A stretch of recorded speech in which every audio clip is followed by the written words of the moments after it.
السلام علیکم ورحمۃ اللہ وبرکاتہ۔ سلسلہ عالیہ قادریہ ایک تسلسل ہے۔ یہ تسلسل میرے آقا و مولا صلی اللہ علیہ وآلہ وبارک وسلم کی نگاہ فیض بار سے چلا، نگاہ جود و کرم سے چلا۔ جود و کرم کی سب سے زیادہ روشنی باب العلم پر پڑی، پھر آگے چلتا رہا۔ محبوبان بارگاہ خدمات سر انجام دیتے رہے، فیض لیتے رہے اور فیض دیتے رہے۔ شجر طیبہ کو ثمر بار اور سایہ دار بناتے رہے، تاکہ سیدنا شہباز لامکانی شیخ عبد القادر جیلانی رضی اللہ تعالیٰ عنہ پر یہ اپنے کمال کو، اپنے شباب کو، اپنے عنفوان کو پہنچا۔ سلسلہ عالیہ قادریہ شریفہ میں کرامت سے زیادہ عزیمت اور استقامت پر توجہ ہے۔ سلسلہ عالیہ قادریہ کے مشائخ عظام قدس اللہ سرہم العزیز فرمایا کرتے ہیں کہ کرامت بعض اوقات عجب کا باعث بنتا ہے، عزیمت اور استقامت عجب سے پاک ہوتے ہیں۔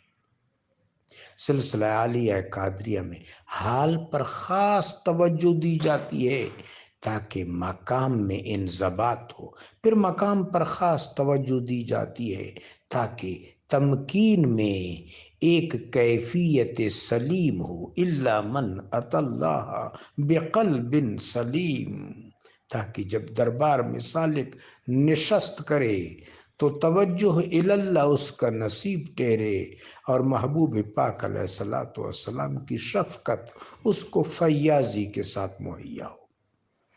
3 اذکار خاص طور پر قابل ذکر۔ یہ اذکار بیک وقت قلبی بھی ہیں، خفی بھی ہیں اور جہری بھی ہیں۔ تینوں کی تینوں بیک وقت قلبی، خفی اور جہری۔ نفی اثبات، لا الہ الا اللہ، لا الہ الا اللہ، اور الہ سلسلہ قادریہ میں محبوب، موجود، مقصود تینوں معنوں میں۔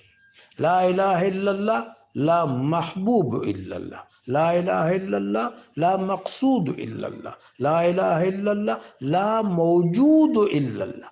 اصلاً اور مطلقاً تو رب جلیل موجود ہے، باقی تو اعتبار و امکان و مجاز۔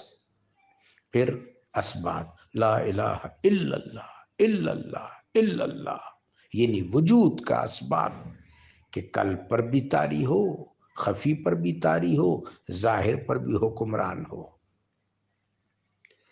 اور اس کے بعد اسم ذات، اللہ، اللہ، اللہ، تاکہ سالک ہویت کے ساتھ وابستہ ہو اور ہویت کے ساتھ اس کو تمسک نصیب ہو تاکہ اس کو معیت حاصل ہو، اس کو معیت ملے۔ تو سلسلہ قادریہ عالیہ شریفہ میں معیت پر بڑی توجہ ہے۔ اللہ ہمیں اس توجہ کی باریابی عطا فرمائے، آمین۔